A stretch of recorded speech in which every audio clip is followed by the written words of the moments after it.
ایک سوال اور بھی آیا ہے، وہ بھی اسی کے متعلق ہے۔ انہوں نے لکھا ہے میں اسلام آباد کے فلاں سیکٹر میں رہتا ہوں اور میں ٹیوشن پڑھاتا ہوں، تو وہ جو میری اسٹوڈنٹ ہے اس کو میں نے اسلامک اسٹڈیز پڑھائی ہے اور اس میں 10 سے زیادہ قرآن پاک کی صورتوں کا ترجمہ اور تفسیر بھی پڑھائی ہے۔ تو اس نے مجھ سے کہا ہے کہ شادی کرنا چاہتی ہے، تو میں نے اس سے کہا کہ میرے پاس اتنا پیسہ نہیں ہے۔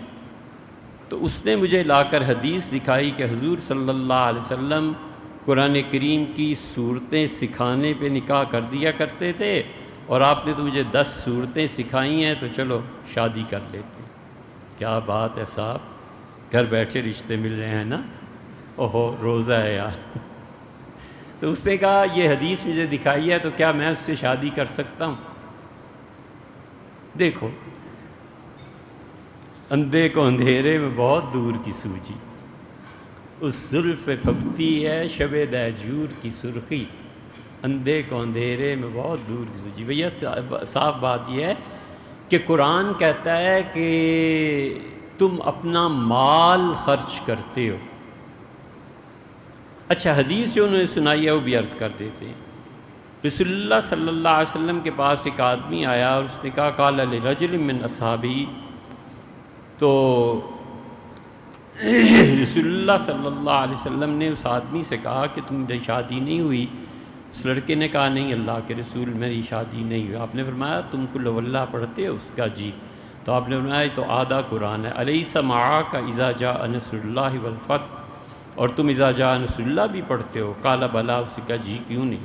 قال ربع القرآن، یہ تو قرآن کا 1/4 ہو گیا۔ پھر فرمایا الیس معاک قل یا ایھا الکافرون، قل یا ایھا الکافرون بھی پڑھتے ہو؟ اس نے کہا جی۔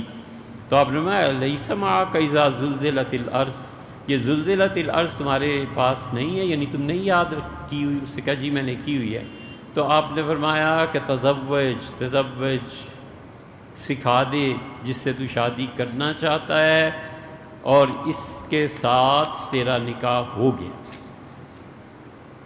یہ حدیث ہے اور یہ صحیح حدیث ہے۔ اس لڑکی نے جو آپ کو کہا ہے وہ ٹھیک ہے، لیکن دیکھیے بڑا علمی مسئلہ ہے، یہاں آ کے قرآن اور حدیث ایک دوسرے سے ٹکرا رہی ہیں، کیونکہ قرآن یہ کہتا ہے کہ تمہاری شادی ہوگی جب تم مال خرچ کرو گے، تو یہاں مال نہیں ہے، کلام ہے۔ اس لیے ہمارے 3 ائمہ تو اس طرف گئے ہیں، شافعی، مالک اور امام احمد ابن حنبل رحمۃ اللہ علیہ۔ وہ کہتے ہیں کہ اگر حق مہر میں یہ طے ہو جائے کہ میں اپنی بیوی کو قرآن کریم کی تعلیم دوں گا، تو اس تعلیم پہ وہ نکاح جائز۔ لیکن امام حنیفہ رحمۃ اللہ علیہ نے نہیں تسلیم کیا۔ وہ کہتے ہیں قرآن جب ہمیں یہ کہتا ہے کہ تم مال خرچ کرتے ہو اور اپنی بیوی کو پیسے دیتے ہو، اور پھر کہتا ہے کہ احداہن قنطارن، تم پورا ایک پورا خزانہ پیش کرتے ہو، تو وہ تمہارے لیے جائز قرار پاتی ہے، تو ہم قرآن کو نہیں چھوڑ سکتے۔ اس حدیث کو حنفی فقہا نے کہا یہ اس آدمی ہی کے لیے تھا کیونکہ وہ اتنا غریب تھا، لیکن مہر معاف نہیں ہوا، بلکہ حضور صلی اللہ علیہ وسلم نے یہ بتایا کہ تمہاری اتنی عظمت ہے کہ تم قرآن کریم کو یاد کیے ہوئے ہو، تو میں تمہیں اس بات کی اجازت دیتا ہوں کہ اس سے نکاح کر لو، لیکن جو قوم کی رسم بھی ہے اور خدا نے بھی اس کو مانا ہے، اب شریعت کا حکم بھی ہے کہ اس کے قرب سے پہلے تم اسے کوئی چیز دو گے۔ اسی وجہ سے خود رسول اللہ صلی اللہ علیہ وسلم کی جتنی بھی شادیاں ہوئی ہیں، آپ نے جانے سے پہلے اپنی بیوی کے لیے کچھ نہ کچھ منگایا۔ مثلاً حضرت خدیجہ رضی اللہ عنہ، تو حضرت خدیجہ رضی اللہ عنہ نے کہا اپنے بھائی حکیم ابن حزام رضی اللہ عنہ سے کہ محمد صلی اللہ علیہ وسلم کی مالی حیثیت ایسے ہی ہے، تو میں چاہتی ہوں کہ میرے شوہر اب بن رہے ہیں تو میں کچھ پیش کروں۔ تو انہوں نے بازار میں جا کے ایک یمنی غلام کو خریدا۔ وہ یمنی غلام یہ زید بن ثابت تھے۔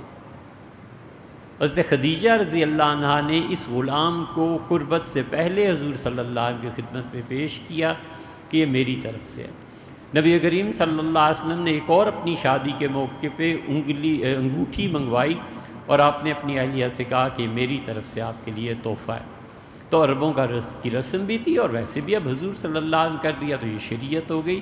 حنفی فقہا کہتے ہیں کہ حضور صلی اللہ علیہ وسلم کے کہنے کا مقصد یہ تھا کہ میں مہر بھی ادا کرنا ہے، لیکن یہ جو تمہارا اتنا قرآن تمہیں یاد ہے نا، تم اتنے عظیم آدمی ہو کہ اس کے بعد شادی نہ ہونا مناسب نہیں ہے، لہٰذا میں نکاح کر دیتا ہوں، مہر ادا کرتے رہنا۔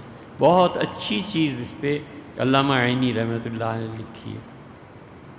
اس لیے آپ جب فتویٰ پڑھتے ہیں تو اس میں یہی ملے گا، اللہ کہتا ہے وَأُحِلَّ لَكُم مَّا وَرَاءَ ذَلِكُم، یہ رشتے حرام، حرمت علیکم امہاتکم، ماں سے نکاح حرام، بہنوں سے، فلاں سے، فلاں سے، اور پھر کہتا ہے کہ وَأُحِلَّ لَكُم مَّا وَرَاءَ ذَلِكُم، اس کے علاوہ جو عورتیں ہیں ان سے نکاح جائز ہے، ان تبتغوا باموالکم، تم ان کو اپنے نکاح میں لاتے ہو، اپنے حبالہ عقد میں لاتے ہو، تم ان کو اپنے لیے جائز قرار دیتے ہو جب تم پیسہ خرچ کرتے ہو۔